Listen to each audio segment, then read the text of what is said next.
24 November 2018 ಈ ದಿನವನ್ನ ನಾವು ಯಾರು ಮರೆಯೋಕೆ ಸಾಧ್ಯ ಇಲ್ಲ.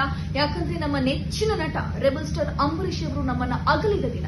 ಎಸ್, ಅವತ್ತು ಇಡೀ ತಾರಾ ಬಳಗವೇ ಅವರ ಅಂತಿಮ ದರ್ಶನದಲ್ಲಿ ಪಾಲ್ಗೊಂಡಿದ್ರು. ಆದ್ರೆ ಅವರ ನೆಚ್ಚಿನ ಹುಡುಗಿ ಅಂತೂ ಗುರುತಿಸಿಕೊಂಡಿದ್ದಂತಹ ನಟಿ ರಮ್ಯಾ ಅವರು ಮಾತ್ರ ಅವರ ಅಂತಿಮ ದರ್ಶನಕ್ಕೆ ಬಂದಿರಲಿಲ್ಲ.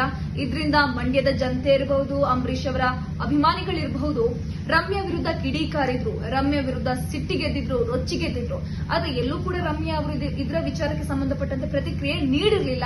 ಆದ್ರೆ ಇಂದು ಮಂಡ್ಯದಲ್ಲಿ ಪ್ರಚಾರದ ವೇಳೆ ಮೊದಲ ಬಾರಿಗೆ ಪ್ರತಿಕ್ರಿಯೆ ನೀಡಿದ್ದಾರೆ. ಯಾಕೆ ಅಂತಿಮ ದರ್ಶನಕ್ಕೆ ಬಂದಿಲ್ಲ ಅಂತ ಏನ್ ಹೇಳಿದ್ರು ಅಂತ ಅಂದ್ರೆ, ರಮ್ಯಾ ಅವರು ಅಂಬರೀಶ್ ಅವರ ಅಂತಿಮ ದರ್ಶನದ ಸಂದರ್ಭದಲ್ಲಿ ಅವರಿಗೆ ಟ್ಯೂಮರ್ ಆಗಿತ್ತಂತೆ.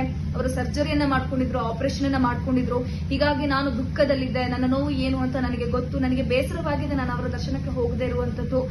ಆದ್ರೆ ನನಗೆ ಟ್ಯೂಮರ್ ಆಗಿದ್ದು ನಾನು ಸರ್ಜರಿಗೆ ಒಳಪಟ್ಟಿದ್ದೆ ಅಂತ ಹೇಳಿಕೆಯನ್ನ ನೀಡಿದ್ದಾರೆ.